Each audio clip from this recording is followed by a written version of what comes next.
No need to whine, it's Whinypaluza. Have some wine and join us on the Whinypaluza podcast with Rebecca Greene. Welcome to the Whinypaluza podcast. I'm your host, Rebecca Greene. I'm a wife, mother of 3, and licensed clinical social worker. I also have 3 fur babies at home too. My passion has always been to help children and their families. I always dreamed of being a wife and a mother. Parents are always learning through their struggles, failures, and successes and joys. I am no stranger to this wild ride of parenting, and I know behind every great parent lies a team of supportive friends and family. I want to be part of your support system. I want you to know that you are not alone. We are in this parenting world together. Join me every week for insightful discussions with experts on parenting and marriage, as well as other parents who have found the secret to successes in parenthood. You'll learn tips and tricks to make life with your family better than ever. I hope you will follow along with me while we dive into what it takes to achieve a happy family. Hello, everyone. This is Rebecca Greene for the Whinypaluza podcast, and I am so excited that Dr. Robyne and I are connecting today. I have Dr. Robyne Hanley-Dafoe with us. Robyne, thank you so much for being here with me today. Rebecca, it's my pleasure. I'm excited to spend time with you. Me too. You have such a great topic that we all need, and I want to tell everyone a little bit about you. Dr. Robyne is described as one of the most sought after, engaging, thought-provoking, and truly transformative international speakers and scholars in her field. Dr. Robyne is a multi-award-winning education and psychology instructor, author, and resiliency expert. What sets Dr. Robyne apart is how she learned resiliency from the ground up. As a person who has experienced significant obstacles, yet forged her comeback, Dr. Robyne has over 16 years of university teaching and research experience and brings a refreshing and research-informed perspective to our understanding and practices of resiliency and wellness. Dr. Robyne's work is accessible and relatable while offering practical strategies that are realistic and sustainable. Dr. Robyne's maiden book, Calm Within the Storm, A Pathway to Everyday Resiliency, released in March 2021. It's now in its 3rd print as it makes its way into the hearts and practices of people around the globe. Oh, I love this intro. I love the work you do. Resiliency is like so needed right now, as you know. Yeah. Mm-hmm. So let's jump in. Mm-hmm. And I really like to start with what inspired you to become a resiliency expert? Oh my goodness, what a great question to start us off. So the reason I became really curious about studying human resiliency was I was somebody who very much had a really bumpy adolescence. I really got off track, and it started quite early, like in retrospect, realizing there were some signs even before things got pretty dark that I was off course, Rebecca. And I ended up having a very tumultuous time, especially between about, 14 to 17, which I think a lot of listeners can relate to, that their adolescence seemed to get lost in those seasons. And for me, it became very complex. I had dropped out of school. I was suffering some major mental health episodes, addictions, a lot of risk-taking behavior. So a lot of things went pretty off course quickly. Now, what was quite kind of interesting, I guess you can say, is that I did experience quite a catastrophic accident when I was 16. And that very much was this kind of catalyst, this turning point in my recovery. And I decided very much with the support of my family and my community that I really wanted to try and have a comeback. I didn't want this to define me and this be basically the trajectory I was on was not good. So after my accident, that was a really significant turning point for me where I was able to go back to school, get support, really start addressing some of the issues. And then I was, again, when I got to that university university level, I was just so curious, like wondering, why is it that some people can bounce back? How come some people can recover from addictions and mental health episodes, and other people, unfortunately, get stuck and they don't seem to be able to find a path out of it? So that's what I became really curious about, is how can I help other persons find their own path to a recovery, to a comeback? How can they bounce back into a life they're meant to live? Well, I love that so much. And I love that you have personal experiences that led you in that direction. I think that makes it so much more meaningful, right? Yeah, well, I think you can learn things. And again, I did go to university for many years afterwards, and you can learn a lot about this in textbooks and theory, but there is something very unique about the lived experience. And one of the things I've tried to do in my work is to braid that together, because there's a place for the research, there's a place for the scholarship, and there's also a place for our own story. So bringing those together and creating a bridge and making it accessible for other people was really important to me in the work that I do. Awesome that you have all of those components. And I know that some of the listeners are probably going, what is resiliency? Can you define it for us and tell us what it means? Oh, absolutely. And again, another great question to start with. So when we think about resiliency, it essentially isn't, resiliency for resiliency's sake. It's the idea of what skills and behaviors and even kind of personalities contribute to helping people get through hard times, get through difficult situations, setbacks, disappointments, all of the kind of the bumpy, messy parts of our lives, which inevitably we will all come upon. So the question is how do we bounce back? How do we let that not define us? How do we move forward, especially when it hurts and especially when it's hard? So resiliency, by definition, are the traits and the behaviors that we use to get back to a place of okay, get back to a place of that things will be all right. This is a hard one. This is like a huge question. And all the parents listening are going to say, okay, how can I help my child be more resilient? Can you give us some tips? Because I even want to know. 100%. Yes. So I can tell you probably one of the most instrumental things that we can do as parents and supporters and caregivers is to communicate to a child very, very early on, but it's also never too late, that they can do hard things. And that very much is this heart of my research, Rebecca, is helping people realize that we can actually do hard things. There's this tendency in our culture that we want to avoid pain or discomfort, or we don't want our kids to, be cut from a team or not do well in school and get a bad grade. We want to protect them from all of those things. And every time we do that protecting and that rescuing, we send our children the message that these are things that we should be avoiding at all costs, that mistakes are bad, or failure means that there's something wrong with us versus that we're part in that learning. So really communicating to children that they can do hard things and really encouraging that sense of what we call, it's not really an academic term, but Rebecca, with my children, we talk about it as stick to itness, right? Encouraging them to stick with it, trusting the process. Again, so often we're just looking at outcomes, right? Report cards, success, what we see on social media, but recognizing that effort and that hard work. And again, those kind of bumps and bruises and lessons learned to get us to some of those achievements, I think is where we can start. So telling children every day that they can do hard things and encouraging them to stick to it. That is fantastic advice. Thank you. And as an emotional woman, as an emotional lady over here, I feel all the emotions. And my husband is like, whoa. And I feel like I've had to teach him that myself and our kids are going to experience so many emotions and that they're all a normal part of life. We're not going to always have the easy, good emotions. Absolutely. Yeah. And it's interesting you say that because I have 3 teenagers. My oldest is 18, 16, and 14. So I'm in the season. And, I was recently talking to our daughter who is 16, and I was working on an article for another parenting report. And I said to Ava, okay, so here you are, you're 16, smack in the middle of teenagerhood.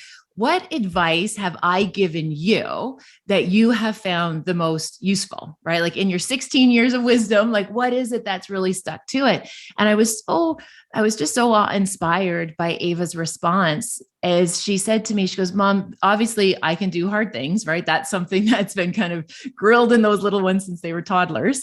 But she said, the second piece is that I to honor my feelings, that there's no right or wrong way to feel, and that my feelings are part of the lived experience. Like feelings are part of nature. So trying not to feel angry, for example, is like saying not to stop the rain, right? Like it's just so natural. Yeah. And she said, one of the things that she said was so helpful for her is just the fact that we destigmatize emotion, that there aren't good ones and bad ones, that essentially it's just part of what makes us who we are. Yes. And that was probably a very proud mother moment for you, because that's impressive that she's taking that all in. Yeah. Well, thank you for that. Yes. I drop the ball often in parenting. My children keep me very humble, but there are those moments when and we talk a lot about our house about like, operating and living within our values, like knowing what matters most and making it matter most. And there's a lot of noise and there's a lot of pressure and so much uncertainty all around us. But when you have that really solid home base, that home team philosophy, and you all, show up and, respect one another and respect the emotions and again, what it is like to be that person, because we're all different, though we have a common goal, which is our house to be in a place where we're able to serve, we're able to look after ourselves and one another, and we can have some fun in the process. Yes, 100% to all of that. And I find that, even as I observe my kids and their friends, you see how some kids, they never give up. They stick with things. They never give up. They move forward. And some kids are like, I'm out. So like, why are some kids doing that and some kids aren't? You see what go ahead. Sorry. No, go ahead. So the way I take that, Rebecca, is I subscribe to this idea that very much resiliency it's taught, it's learned, it's something that could be acquired, it's something that can be cultivated and fostered in our family systems. And why I say that is because I truly don't believe you're like born that way or you're not born that way. It's just what you've been exposed to and what your conditions are.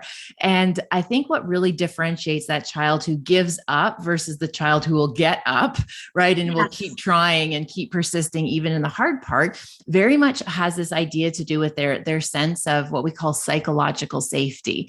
What happens in my world when I take risks?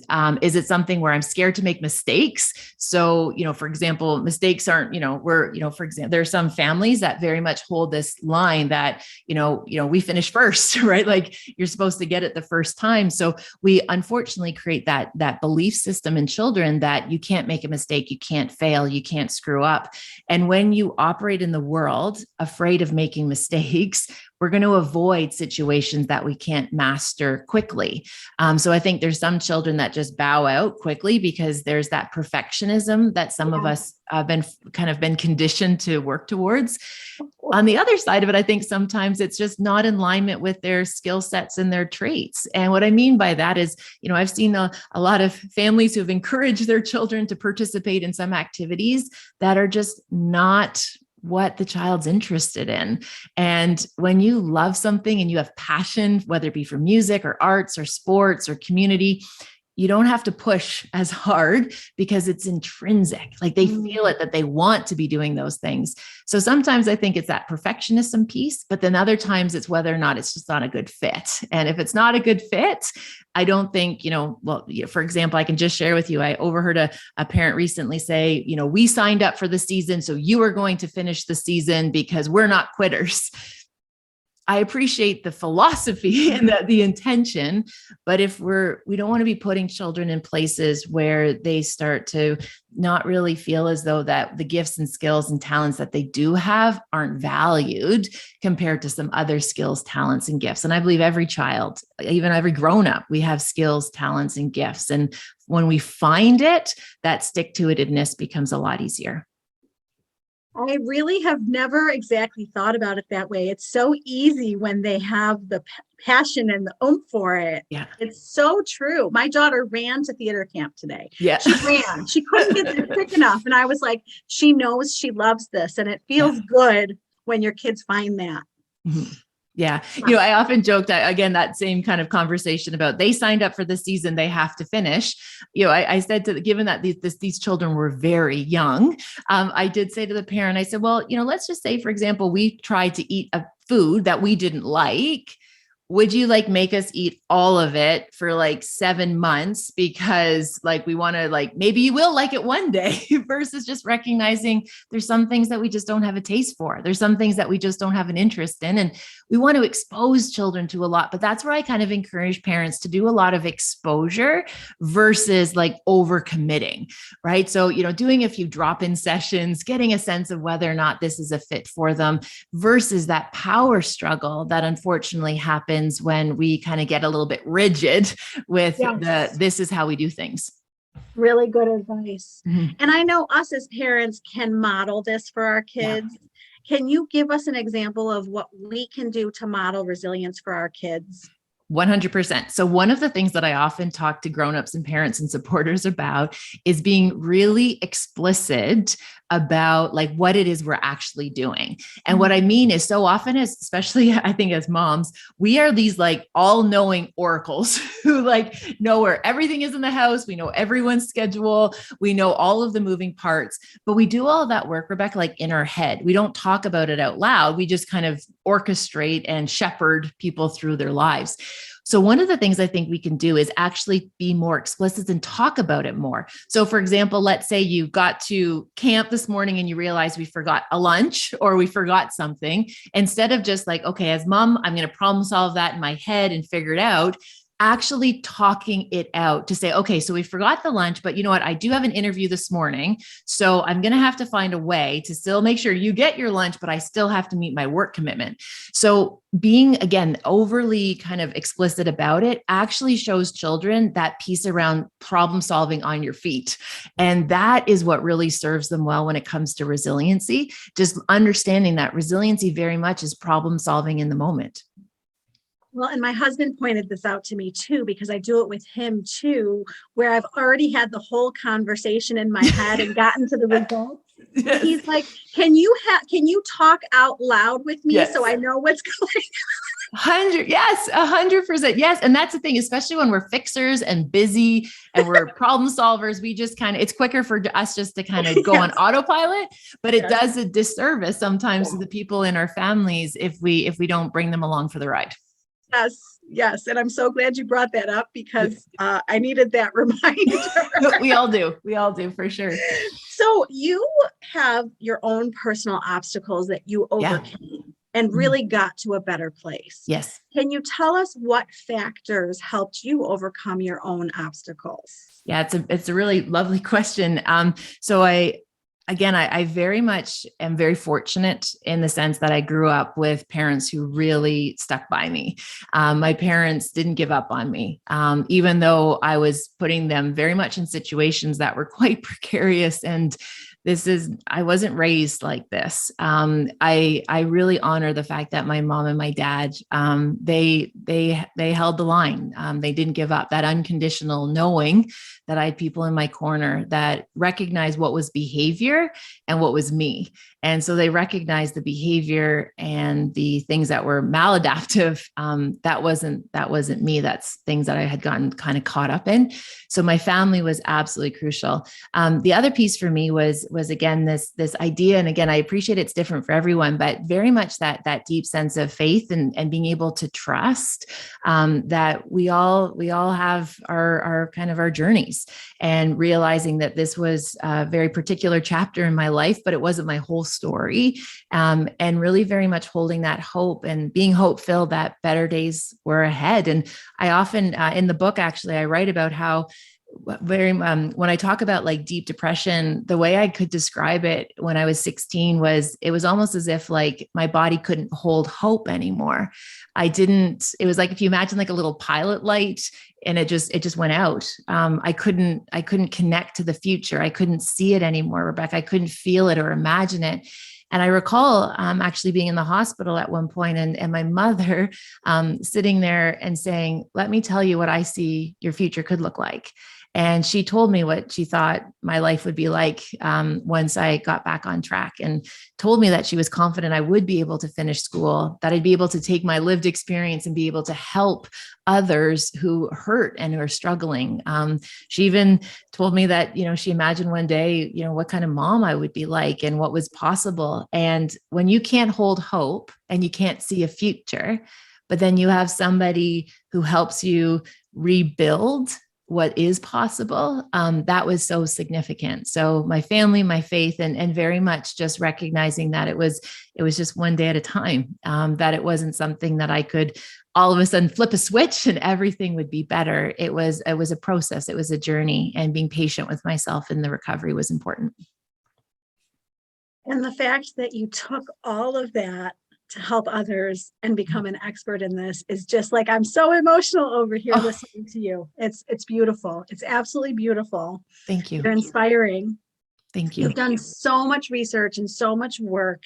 And I'm curious today, what are you doing every day? What are your best coping skills for you today? Oh, I love this question. So one of the things that I have learned, and again, I'm 43 years old now. And as I said, with 3 teenagers and a busy life, one of the things that I have learned is the how important it is for me to have a morning routine. And for me, I've learned that I need a few minutes in the morning to just collect my thoughts, to set the intention for the day, to have that hot cup of coffee, to just have that little bit of stillness in the day, first thing in the morning, to really just remind myself what matters most. How do I want to show up for my family today? Who needs me today? Because I see that, with our children, it ebbs and flows in terms of who needs you, and just knowing who do I need to connect with and where can I best be of service in my work and with my relationships.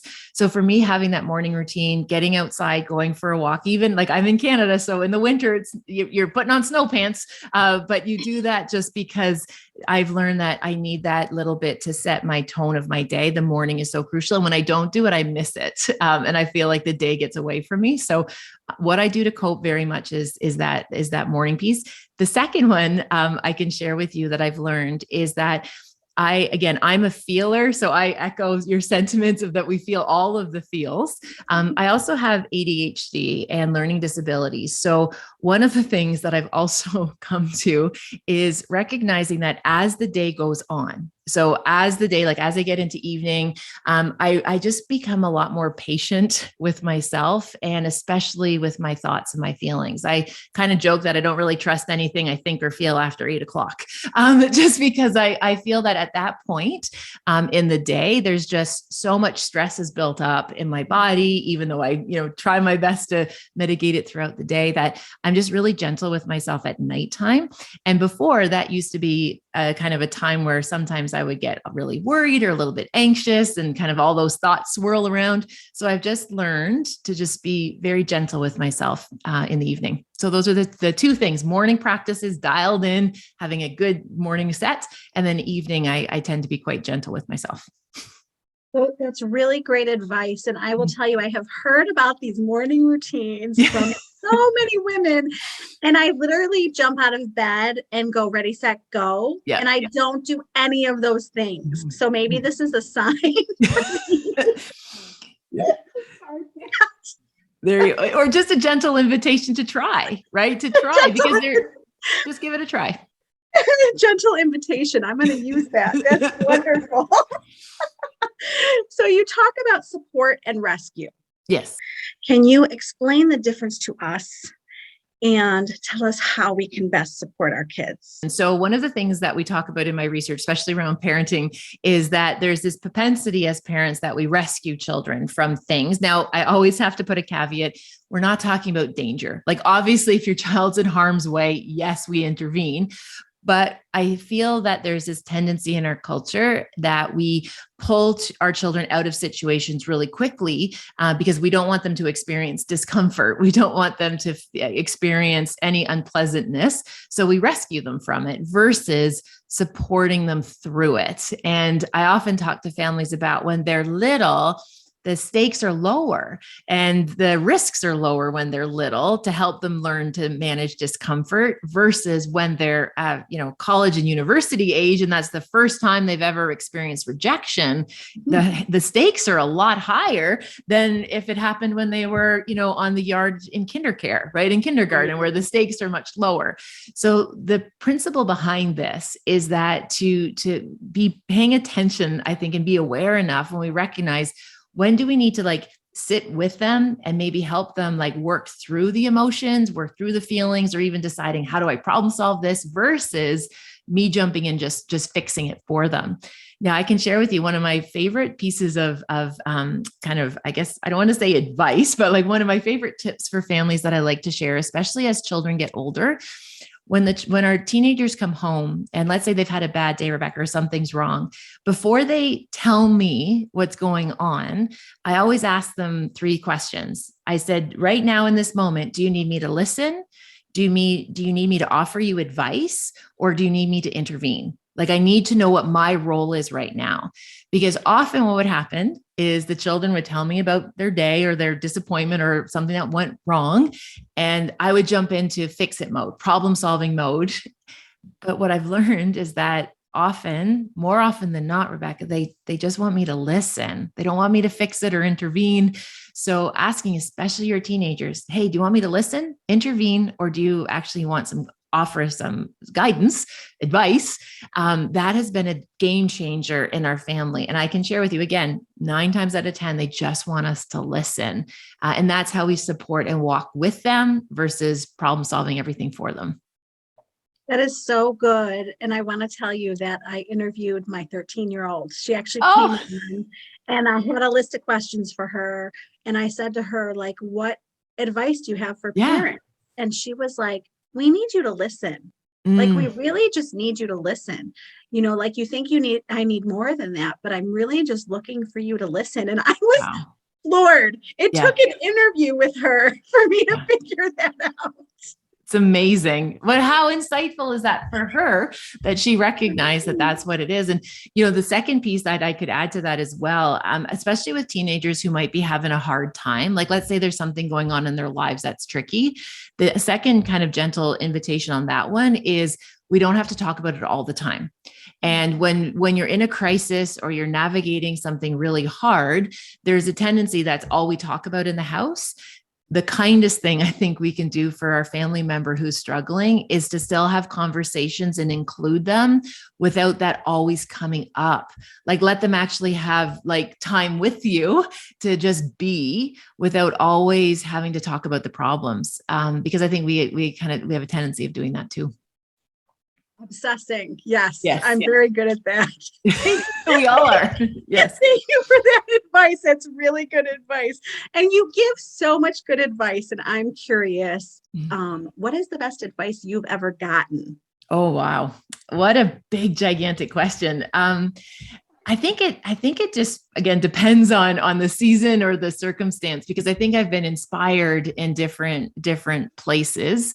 I can share with you on a professional front, the best advice that I was ever given by a woman entrepreneur. She really reinforced this idea, Rebecca, of know your worth, that your worth is not determined by someone else or their inability to see it.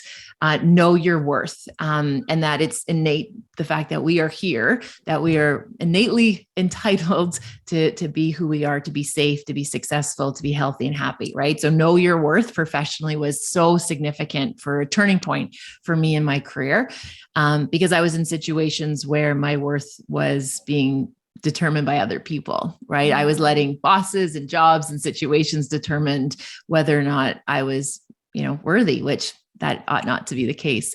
And I think the other piece of advice I can share with you that was so significant is you very much, my mother growing up, just this idea that there's a season to everything. Nothing stays lost forever.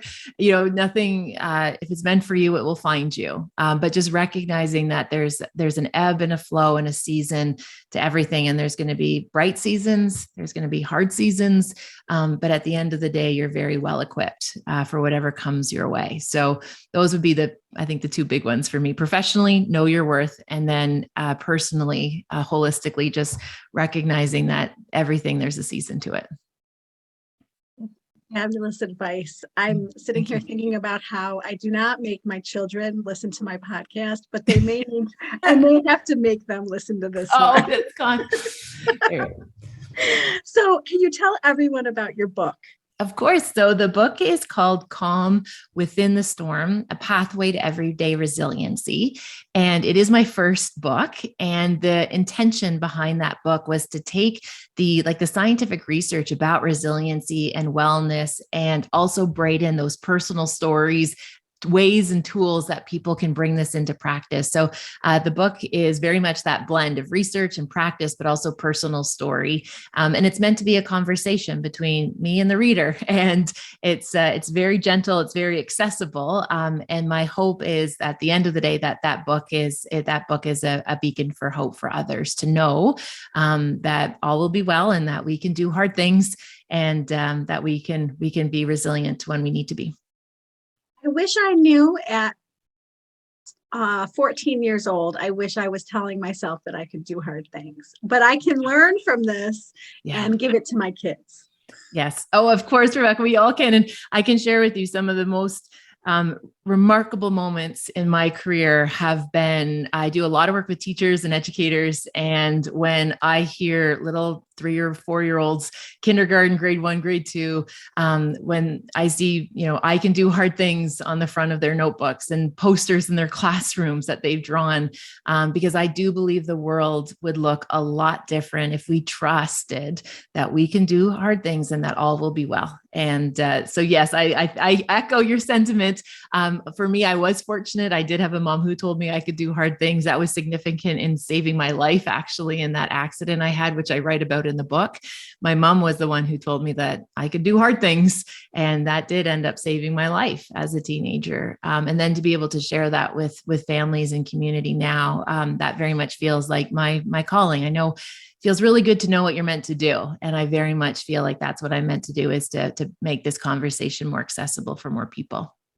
Well, we all appreciate it. And kudos to your parents for getting you through it gives us all advice that we can get our kids through the very hard times.